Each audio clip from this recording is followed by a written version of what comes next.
friends, writer dudes, dudettes.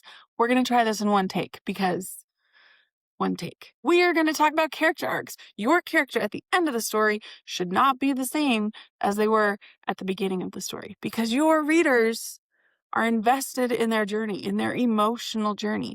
And you got to show that growth or that regression. It's your prerogative. Your character needs to change though, somehow. And so we're going to walk through the steps to help outline that change. Or if you're a pantser, then we're going to audit your character's change with these 5 pillars of a character arc. Let's outline them very quickly. We have the why. We have the internal gap.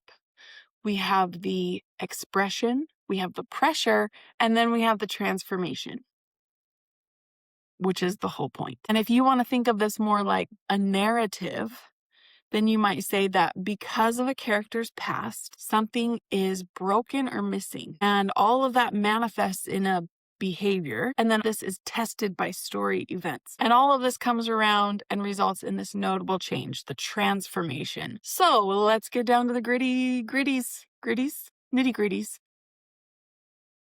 The details. First, we have the why. This is the significant past plus the core wound, which is sometimes called a ghost. And these two things together, they're almost the same thing. It's like, here's the events of the past that resulted in this label that you can give the character for this wound that they're carrying around. And luckily for you, I just taught a character class up at a summer camp for teenagers. Don't ask me why. They said they wanted a character class, and I'm thinking, who wants to do homework at summer camp? But hey, it was kind of a hit. So in that class, I gave them a list of core wounds. And these are things that is a burden to your character and it haunts them. It's like a trauma or something from their past that becomes baggage. These are things like living through a terrorist attack or being sent away as a child, failing at school, infertility, being raised by neglectful parents, being forced to keep a secret, being bullied, being stalked, witnessing a murder, having social difficulties, unrequited love. The list goes on and on. Anyway, the point is that your character experienced something in their past that shapes their worldview. It gives them baggage, and it is the reason why they act the way that they do. Which brings us to the second pillar, the internal gap.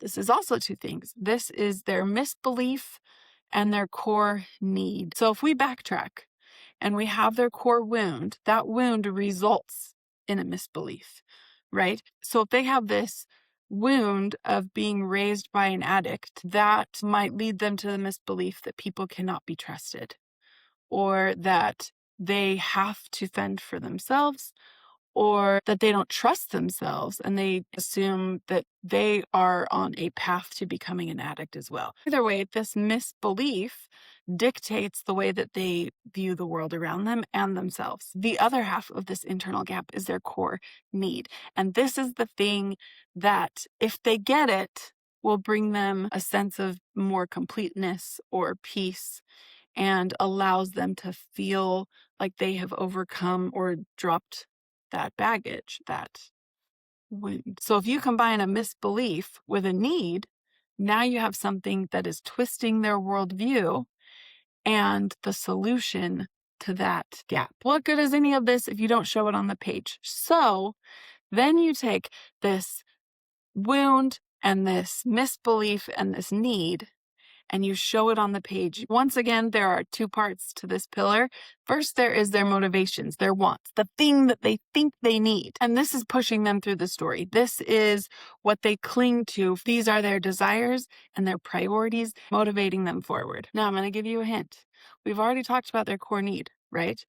That motivator, that want in this expression pillar is most effective if that want directly contradicts their need. So if they want to become the king, the ruler of a country, but their core need, the thing that will make them feel most complete, is finding humility, now you've got internal conflict and a obstacle to that growth. Okay, the other half of the expression pillar is one of my favorite parts about character development, and that is their vulnerability shields. Once again, I have a list of vulnerability shields. These are also in Novelio in a drop down that you can read through and select which shields your character tends to hang on to. What is a vulnerability shield? Great question. I'm so glad you asked. A vulnerability shield is the behavior that your character uses in order to hide their weaknesses, to hide their wounds, hide their fears. And they do that in different ways. There's avoidance vulnerability shields.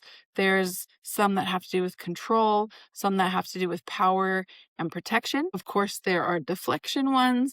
And then there are relational strategies, how they deal with the different relationships in their life.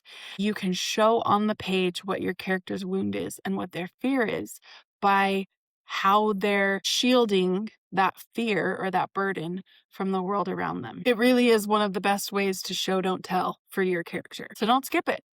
Don't skip the shields. You need the shields. All right, the fourth pillar of your character arc is the pressure. This is where the story events come into play. You have this character, you have their wound, the lies that they're telling themselves, the way that this worldview is manifesting in their behavior, and then all of a sudden, the story events put the pressure on it. There is conflict, there is discomfort, there is a need for change, and those events put your character in this pressurized situation where go big or go home. You have to change or you're going to regress. Okay, so what are those events? Well, first, there's the big goal, right? The big climax, the big problem, the big question, whatever that is. That's obviously a big part. But that goal brings with it the stakes. The stakes is actually what's putting the pressure on your character. Because yes, there's a goal, but what happens if I don't reach the goal? What happens if I only half reach the goal? What is the fallout if I cannot live up to the expectations of this goal or this question? That's the real pressure. That's the sweet spot. That's the juicy, sweet spot of emotional pivot points.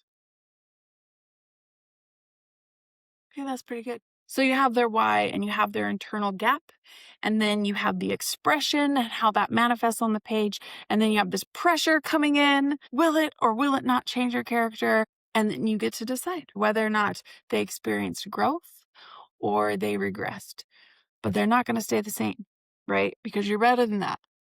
They're not going to stay the same. So how are you going to show that change on the page? Have their vulnerability shields changed? Have they accepted a new aspect of themselves as truth? Have they dropped their misbelief? They no longer believe the lies about themselves or the lies about the world around them. Maybe they've gone from being a coward to having courage. Maybe they've gone from isolation and believing that relationships aren't going to help them to depending on other people and finding the joy that comes from having true, genuine relationships. There's all sorts of changes out there that you can put your character through.